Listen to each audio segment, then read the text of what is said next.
हाय दोस्तों, तो आज मैं आप लोग बताऊंगा कि इंडिया पोस्ट जो कि जीडीएस यानी कि ग्रामीण डाक सेवा का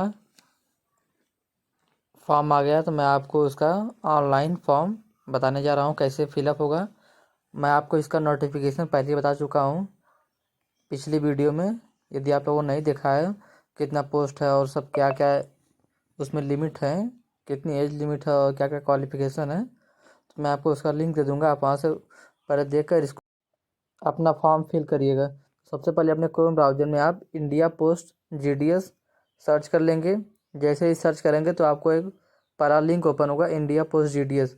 उसके बाद आप जब उस लिंक पर क्लिक करेंगे तो आपको इंडिया पोस्ट जीडीएस का होम पेज खुल जाएगा। तो यहाँ पर आपको एक ऑप्शन आएगा नोटिफिकेशन, तो आपको उस पर नहीं क्लिक करना है, आपको रजिस्ट्रेशन पर क्लिक करना है। जैसे ही आप रजिस्ट्रेशन पर क्लिक करेंगे तो आपको एक पहला जो होगा वहाँ पर लिखा होगा रजिस्ट्रेशन।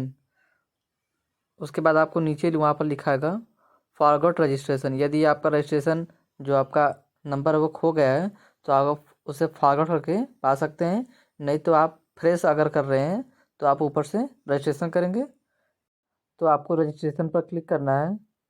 तो मैं अभी आपको दिखा दे रहा हूँ कि आपको इसमें क्या क्या करना पड़ेगा। तो यहाँ पर आपको देखो लिखा हुआ वैलिडेट योर डिटेल्स, यानी कि जो आपका अपना जो डिटेल भरना है वो आपका वैलिड होना चाहिए, इनवैलिड नहीं होना चाहिए। क्योंकि जब आपके प्रोसेस होने के बाद जब यदि आपका जो मेरिट लिस्ट में यदि आपका नाम हो तो उसके बाद आप यदि आप अगला जो प्रोसेस आए तो उसमें इनवैलिड न दिखाए, यानी कि आपका जो डॉक्यूमेंट वेरिफिकेशन होता है उसमें कोई समस्या ना आए। तो यहाँ पर सबसे पहले आपको ऑप्शन आएगा मोबाइल नंबर। तो अपना मोबाइल नंबर आप फिलअप कर लीजिए। फिलअप करने के बाद आपको बगल में दिख रहा होगा वैलिडेट मोबाइल नंबर। तो आपके मोबाइल पर एक ओटीपी आएगा, वह ओटीपी अपने यहाँ पर आपको फिल करना है। यहाँ पर देखो ऊपर लिखा हुआ है an O T P send to your mobile number for verification.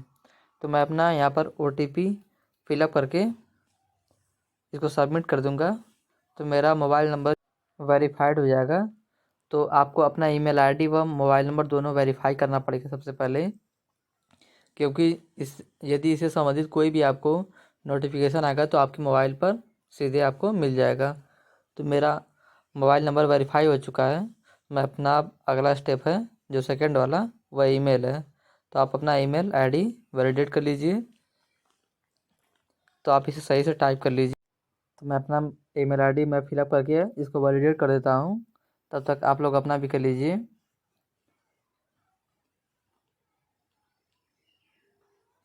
Validate होने के लिए आपके ईमेल आईडी पर एक ओटीपी यहाँ पर देखो आपको लिखा हुआ है an O T P is send to your email ID, जो कि वेरिफिकेशन के लिए है।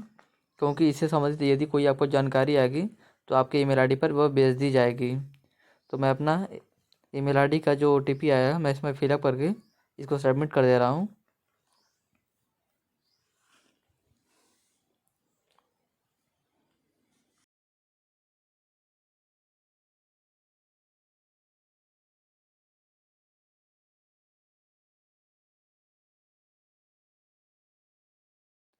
तो मेरा जो ईमेल आईडी वह सक्सेसफुली सबमिटेड हो गया है, जो कि दोनों मेरा जो मोबाइल नंबर व ईमेल आईडी दोनों ही सक्सेसफुली वेरीफाई हो चुका है।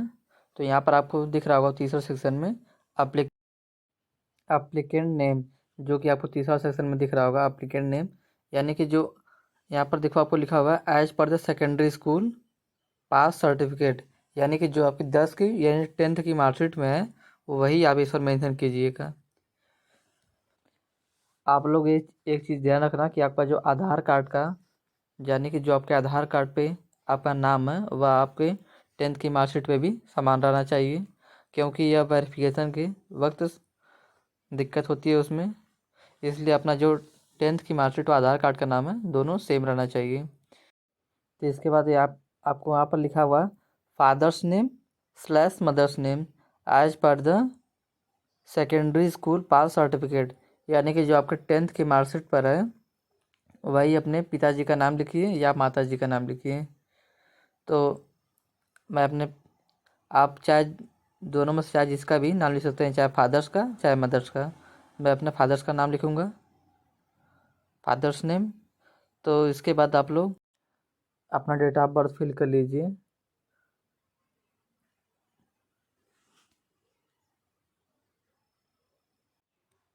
फिल करने के बाद आप लोग अपना जेंडर सेलेक्ट कर लीजिए। उसके बाद आप लोग यहाँ पर 7वां देखेंगे, यहाँ पर लिखा है कम्युनिटी। कम्युनिटी में आप लोग यदि आप यूआर हैं, ओबीसी हैं, एससी हैं, एसटी है, जनरल है, तो आप अपना सेलेक्ट कर लीजिए।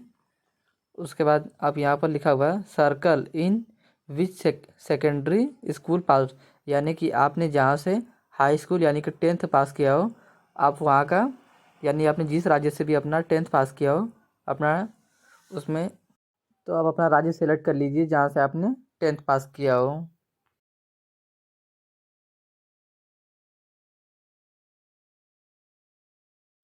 यहाँ पर नेक्स्ट में आपको लिखा हुआ year of passing secondary school, तो आपने जिस वर्ष भी अपना 10th पास किया हो आप उसे सेलेक्ट कर लीजिए।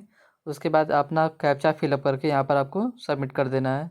तो मैं अपना कैप्चा फिल करके यहाँ पर सबमिट कर दे रहा हूँ।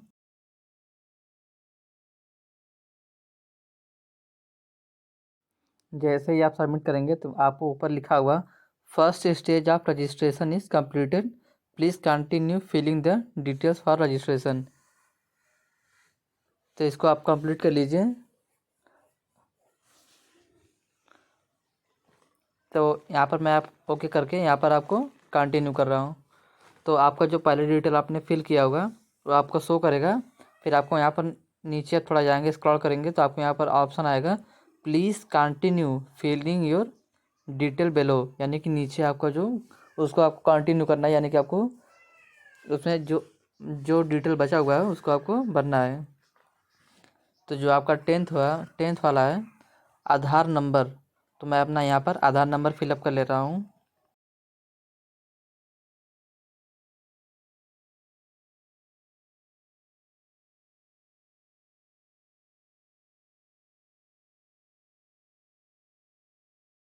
फिर यहाँ आपको 11th में ऑप्शन आएगा are you a personal with disability, यानी आपके शरीर में कोई अपंगता है तो आप इसे यस या नो कर सकते हैं।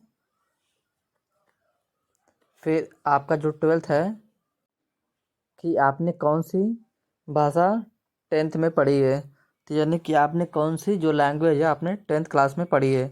तो ऑब्वियसली यदि आप उत्तर प्रदेश के हैं तो आप लोगों ने हिंदी व अंग्रेजी ज़रूर पढ़ी होगी।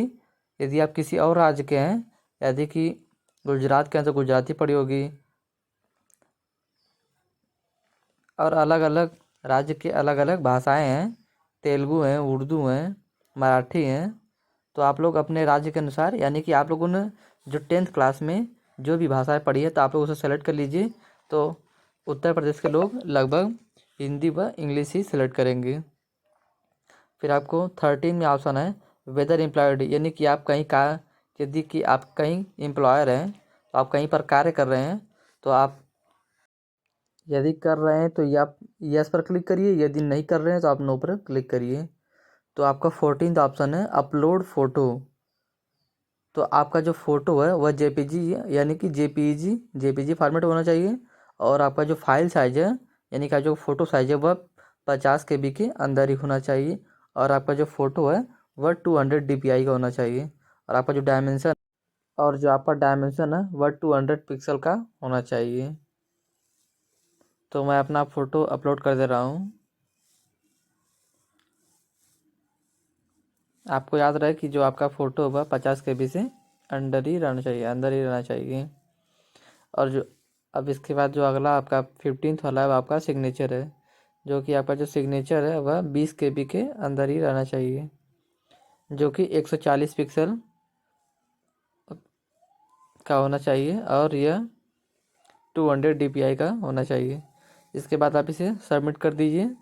सबमिट करने के बाद मैं भी आपको बताता हूँ आगे क्या।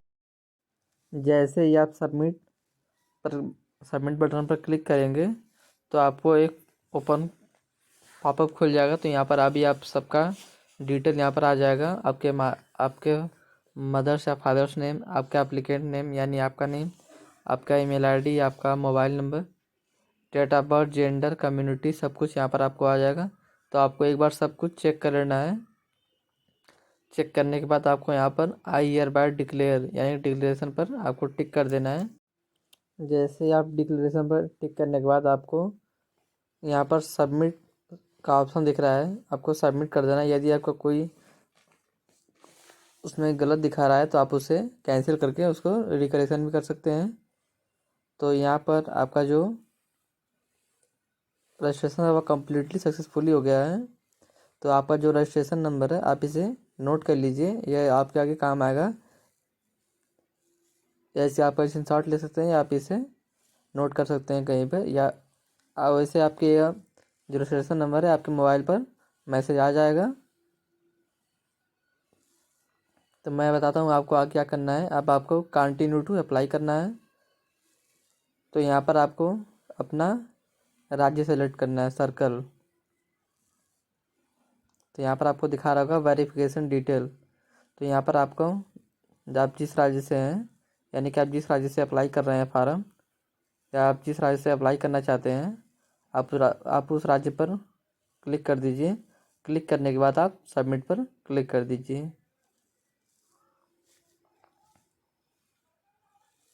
सबमिट पर क्लिक करने के बाद आपके मोबाइल पर एक OTP भेजा जाएगा। तो आप उस OTP को अपने फॉर्म में फिल कर लीजिए। यहाँ पर देखो आपको ऑप्शन आ रहा है इंटर OTP। आप इंटर OTP पर क्लिक करके अपना OTP फिलअप कर लीजिए। फिलअप करने के बाद आपको नीचे एक ऑप्शन आएगा इंटर द टेक्स्ट शोन बेलो, यानी कि आप जो कैप्चा है इसे फिलअप करके आप नेक्स्ट पेज पर जा सकते हैं। तो मैं अपना OTP फिल करके कैप्चा फिल कर दे रहा हूँ।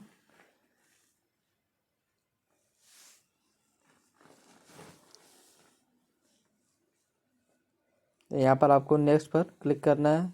आपको एक लोडिंग होने के बाद आपको इसमें अपना एड्रेस का डिटेल देना होता है। तो यहाँ पर आपको 2 एड्रेसेस हैं। आपको जो पहला एड्रेस है कम्युनिकेशन एड्रेस, यानी कि आपसे जो वार्तालाप हो सके वह एड्रेस, और आपका जो परमानेंट एड्रेस। परमानेंट एड्रेस का मतलब होता है कि आपके घर का एड्रेस, और कम्युनिकेशन का एड्रेस का मतलब होता है कि आपके आप इस समय जहाँ पर रहते हैं, यानी कि जो आपका करंट एड्रेस है। कि इसमें क्या होता है कि बहुत से लड़के अपनी घर छोड़कर कहीं पर पढ़ने जाते हैं, तो वो आपका कम्युनिकेशन एड्रेस होता है। या आप कहीं और आ रहे हो तो आपका कम्युनिकेशन एड्रेस में वो आएगा। तो आपका जो विलेज है, स्ट्रीट है, आपकी जो पंचायत होगी, या आपका जो पिन कोड होगा, आप सब कुछ यहाँ पर फिलअप कर लीजिए। यदि आपका दोनों सेम है, कम्युनिकेशन एड्रेस व परमानेंट एड्रेस, तो आपको ऊपर टिक कर लेना है। आपको वहाँ पर देखो लिखा हुआ है सेम एज कम्युनिकेशन एड्रेस। तो आप इसे सही से फिलअप कीजिए, क्योंकि इसके द्वारा ही आपको कोई भी जानकारी, यदि आपका सिलेक्शन होता है तो आपको इसके द्वारा ही भेजी जाती है, पोस्ट ऑफिस के द्वारा। ये आपके मोबाइल पर आपको इनबॉक्स आ जाएगा। तो आपका जो कम्युनिकेशन व परमानेंट एड्रेस यदि सेम है तो आप उस पर टिक कर लीजिए, यदि नहीं है तो आप उसे अलग अलग भर सकते हैं। आपका जो अगला है क्वालिफिकेशन डिटेल्स, यानी कि यह जो फॉर्म है आपको पता होगा कि यह मेरिट के बेस पर होगा, इसमें आपको एग्ज़ाम नहीं देना रहता है। तो इसलिए ये जिन लोगों का 10th क्लास में हाई परसेंट आया है उनका मान के चलिए कि उनका जो मेरिट होने का चांस है, सिलेक्शन होने का चांस वो अधिक बना रहेगा। तो इसमें आप अपना क्वालिफिकेशन डिटेल भर लीजिए। यदि आप CBSE बोर्ड से हैं तो आप CBSE बोर्ड, यदि UP बोर्ड से हैं तो UP बोर्ड। तो UP बोर्ड में सेलेक्ट कर लिया मैंने। फिर यहाँ आपको पूछा है सेलेक्ट रिजल्ट टाइप, तो यहाँ पर आपको मार्क पर क्लिक कर देना है। तो अब यहाँ पर आपको ऑप्शन आ रहा है सेलेक्ट सब्जेक्ट। तो आपको पता है कि 10th में आपको 6 सब्जेक्ट रहते हैं। यदि इसके अलावा आपने कोई और सब्जेक्ट लिया है तो आप नीचे टिक करके अपना भर सकते। तो आप लोग अपने 10th की मार्कशीट के अनुसार अपना जो सब्जेक्ट है क्रम वाइज, यानी कि सीरियल वाइज अपना मार्क व सब्जेक्ट सीरियल वाइज अपना भरते रहें। भरने के बाद आपको मैं दिखा दे रहा हूँ कि आपको कैसे कैसे फिलअप करना है। तो आपको जो UP बोर्ड होगा आप लोगों को सबसे पहले पता होगा कि आपके सबसे पहला हिंदी रहता है, उसके बाद इंग्लिश, उसके बाद मैथमेटिक्स, फिर अन्य सब्जेक्ट आप लोगों को सीरियल वाइज भर लेना है। आपका ऊपर नीचे ना हो, आप लोग एक ये चीज़ हमेशा ध्यान रखें। ये आपका जो 10th की मार्कशीट में दिया है आप वैसे ही सेम फिलअप कीजिएगा। आपका जो मार्क है आप उसको भी सही से फिलअप करिएगा। यदि आपको इस फॉर्म को करेक्शन करना है तो आपको 17 फरवरी से लेकर 19 फरवरी के बीच में आपका फॉर्म करेक्शन हो जाएगा। तो यदि आपका कोई फॉर्म गलत भी हो जाता है तो कोई चिंता लेने की बात नहीं है। आप 17 फरवरी से 19 फरवरी के बीच में अपना जो फॉर्म है संशोधन कर सकते हैं। जो आपका फॉर्म है वह 2 दिनों के बीच में आप संशोधन कर सकते हैं। यदि आपको पता होगा कि आपका जो 10th में वो 6 सब्जेक्ट होता है। यदि 6 यानी कि जो आपका 6 सब्जेक्ट है, यदि इसके अलावा भी आप कोई और सब्जेक्ट लिए हैं तो यहाँ पर आपको टिक करके आपको अपना सब्जेक्ट देख लेना है। तो इसमें सिर्फ 2 सब्जेक्ट का ऑप्शन है, पास्ट मैथमेटिक्स / इंग्लिश। तो इंग्लिश या मैथमेटिक्स यदि आप लोगों ने इसमें से कोई अदर सब्जेक्ट लिया है, mathematic 1, mathematic 2, elementary mathematic, English 1, यदि आप लोगों ने इनमें से कोई भी अलग सब्जेक्ट लिया है तो आप इसे टिक कर लीजिए, अदरवाइज रहने छोड़ दीजिए। तो यहाँ पर आपको देखो नीचे लिखा हुआ है CGPA स्कोर। तो आप लोगों को पता होगा कि इसमें CGPA नहीं होता है, तो आपको उसको छोड़ देना है। आपको सेव एंड नेक्स्ट पर क्लिक करना है। सेव एंड नेक्स्ट पर क्लिक करने के बाद आपको अपना जो प्रेफरेंस देना है कि आपको किस जगह का अपना चाहिए, जो आपका इसमें पोस्ट है वह किस जगह के लिए चाहिए। तो आपको अपना डिवीज़न सेलेक्ट करना है, यानी कि आपका जो डिस्ट्रिक्ट है यानी आपका जो डिवीज़न है उसे सेलेक्ट कर लेना है। तो मैं अपना डिवीज़न सेलेक्ट करके अब यहाँ पर आपको ऑप्शन आएगा, आपको यहाँ पर दिख रहा होगा कि OBC UR OBC। तो आपको इसमें अपना प्रेफरेंस देना है, यानी कि आप इसमें कौन से स्थान को किस स्थान पर रखना चाहते हैं। यदि आपके नज़दीकी में 2, 3, 4 पोस्ट ऑफिस यदि आपके नज़दीक में हो तो आप उसमें कोई प्रेफरेंस दे सकते हैं। तो आपको इसमें टोटल 3 या 4 जो मिनिमम है प्रेफरेंस आपको देना है। तो आप यहाँ से आप नीचे डाउनलोड कर सकते हैं। यहाँ पर देखो लिखा हुआ है click here to eligible vacancies. तो यहाँ पर आपको टोटल वैकेंसी दिख जाएंगी।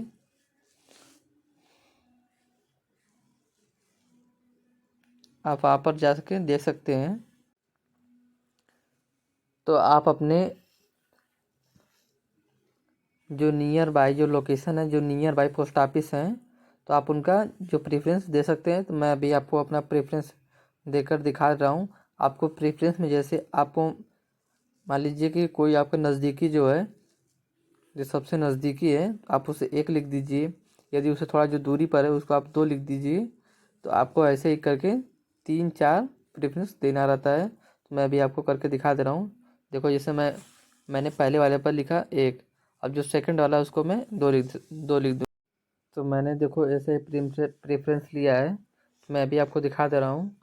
तो तब 38 नंबर पर देख सकते हैं कि मैंने इसमें यहाँ पर 3 प्रेफरेंस लिया है, जो कि नंबर 3 है। तो मैं अभी आपको दिखा दे रहा हूँ। देखो जो इसमें 94 है, जो 94 रो देखिए, मैंने इसको फोर्थ लिया है।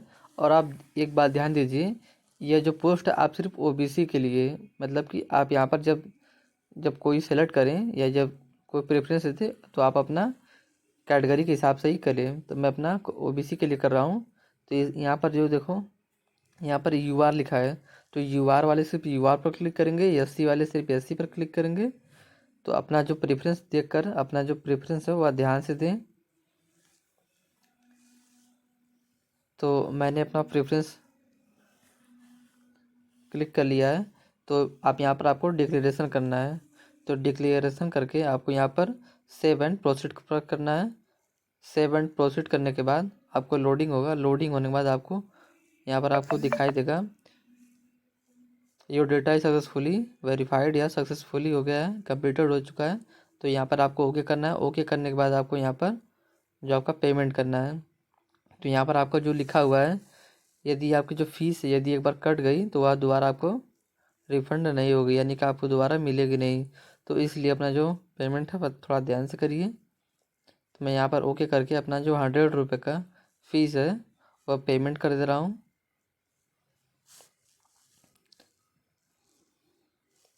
तो यहाँ पर आपको कई ऑप्शन है, credit card, debit card, net banking, UPI. तो आपको जिस जिस पेमेंट मेथड से करना है आप उस पेमेंट मेथड से कर सकते हैं। इसमें क्यूआर कोड का भी ऑप्शन दिया गया है, इसमें वॉलेट का भी ऑप्शन दिया गया है।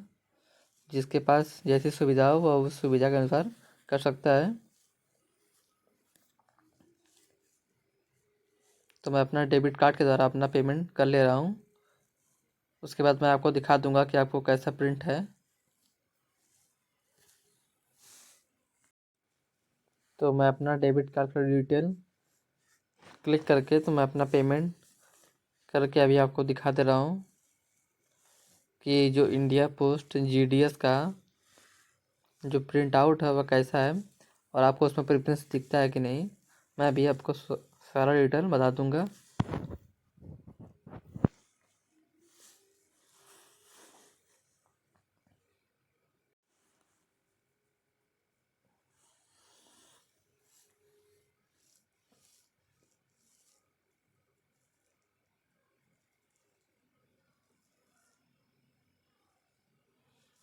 अब यहाँ पर मैं अपना OTP फिल करके अपना जो मैं पेमेंट पर क्लिक कर दूंगा तो मेरा जो फॉर्म है वो सक्सेसफुली पेड हो जाएगा। पेड होके वह ऑटोमेटिक अपने होम पेज पर चला जाएगा, जहाँ पर मैं अपना प्रिंट आउट डाउनलोड कर सकता हूँ या अपना प्रिंट निकाल सकता हूँ। तो यही आपका है इंडिया पोस्ट जीडीएस का। तो यहाँ पर आपको जो सब डिटेल मिल जाएगा जो आप लोगों ने सबसे इसके पहले भरा था। यहाँ पर आपको अपना प्रेफरेंस मिल जाएगा, जिन लोगों ने अपना प्रेफरेंस दिया होगा वैसे आपको प्रेफरेंस देना अनिवार्य है। यदि आप प्रेफरेंस नहीं देते हैं तो आप यहाँ से रिजेक्ट हो सकते हैं। आपका आपका फॉर्म ही नहीं सबमिट होगा जब तक आप प्रेफरेंस नहीं देंगे। इसलिए अपना जो प्रेफरेंस है वह सावधानीपूर्वक दें और अपना कैटेगरी वाइज मिला कर ही दें। तो मैं इसे अपना प्रिंट करके रख ले रहा हूँ। धन्यवाद। मैंने डिस्क्रिप्शन में लिंक दिया है, आप वहाँ से सीधे इस फॉर्म को ऑनलाइन फिलअप कर सकते हैं। धन्यवाद।